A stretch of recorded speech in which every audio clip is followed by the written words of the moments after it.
Hello, this is Raziel Cohen with ndftraining.com, and today we're going to speak about 3 different grip options for your pistol.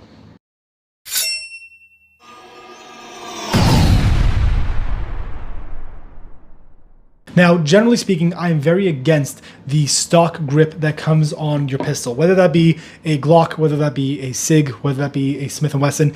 Although a lot of them might seem like they have a very good grip, the majority of the time being a polymer frame, you're usually going to have some slipping and sliding when it comes to using it when you're sweating or using it, if God forbid, in your situation where you're bleeding. An example of this is if you can look at this gun right over here, I'll do a close-up for you guys. You'll see that this gun was used during one of our active shooter courses, and you can see that all the blood around the side of the gun is really printed into what on this gun I'm using is Goon Tape. So Goon Tape is a video that I made recently. It's kind of like a grip tape for guns. It doesn't leave any residue, which is what's really important about this setup. So when this gets worn out, when it just doesn't look good to me anymore, I can just peel it off, add a little bit more. It literally costs nothing. It takes 0 skills to be able to apply, and it works very nicely for what it does. Now, the person who was using this in the class originally did not have any grip tape on their gun. And what happened was this was being loaned to them during the course. And during the class, during what I do during the active shooter course, is I'm going to make the people, everyone open up their hands. I'll spray like a oil-based fake blood into their hands, and then I'll make them shoot with the stock grip that they might have on their gun. Everyone, absolutely everyone who does that will end up having the gun slip on them because plastic at the end of the day is plastic and it is a little bit slick. So although they're still able to shoot perfectly fine, after a few shots, you'll be able to see that they have to keep readjusting their grip to make sure they don't drop the gun, which is obviously a big issue. So having some kind of grip on your gun, I think is really important. And at the lowest level would be something like Goon Tape, which would be able to add that additional grip. However, this is not the most popular option when it comes to adding grip to your gun. It works perfectly fine. It is pretty much the most affordable, but there are other options out there. The 2 most common, which we're going to speak about today, is going to be stippling your gun or getting a form of grip tape for your gun. So for example, on this gun right here, which is my primary carry gun, I'm using something called Talon Grips. There are a few different companies that manufacture grips like this. I happen to be using this one and it's worked very well for me. And I'm going to do some close-up looks at different parts of this grip. I've been using this grip for well over a year, and I want to give you kind of the pros and cons of using a grip like this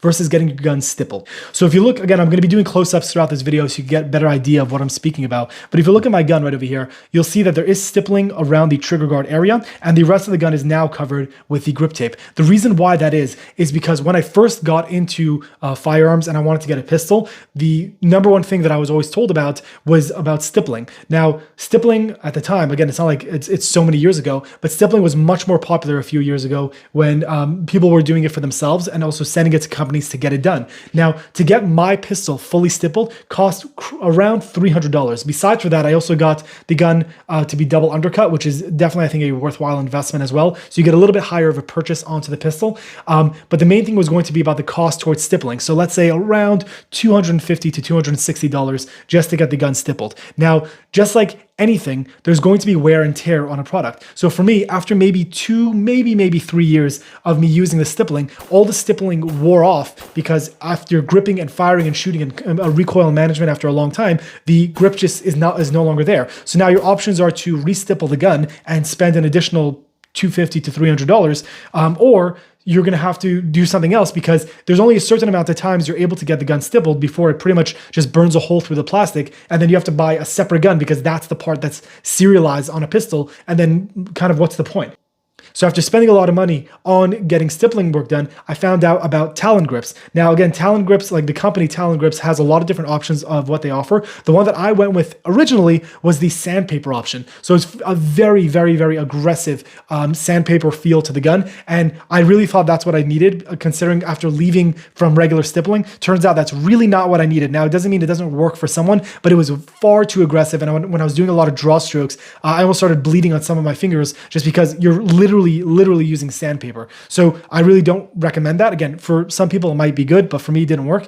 This one is their Pro Grip. The Pro Grip is a mixture between the rubberized offering that they offer as well as the sandpaper in the same time. So there's a very solid like rubber feel, but also you feel the aggressiveness of the sandpaper. So you get a very solid grip on the gun. Now these install very simply. It's literally just a customized sticker that fits to the frame of your choosing. It wraps around the gun and that's it. This costs $25. So far it's lasted last me over a year and it was 25 bucks. I might need to replace it just because I use it a lot, but I could keep buying and repeatedly buying these things for $25 a piece, as opposed to getting it stippled for $200, $250, $300, and it not lasting, or lasting maybe around the same time, but I could get way more uses out of this. If it doesn't work out anymore, I peel it off, put a new one on. I could try different variants. It does not cost a lot of money. And for me, it's worked significantly better than burning into your plastic and then potentially not being able to do it that many times. So I kind of wanted to just do this as an overview, maybe get you interested in looking into something like this, especially if you plan on getting your gun stippled. If that's something you want to do, that's fine. But maybe it's worth considering spending the $25 first on feeling what regular Talon grips feel like and feeling like what that grips feels like. And maybe you'll stick to this and say, like, this is good enough for me. Or you might, after that point, want to get stippling done. Now, I'm not saying stippling is a bad thing, but if you're someone, at least, again, this is just in my opinion, if you're someone who uses your gun very often, then you're going to have wear. And again, I'm not sure how many times you're able to burn into plastic before it makes me worried about the rigidity of the grip that you're supposed to be holding. So maybe just consider looking into something like this to see if that's something that will work with the lifestyle you have and also save you a bunch of money in the long run, where these might be able to do just as good in regards to the quality of what you're actually getting. This is Raziel Cohen with ndftraining.com. Thank you for watching.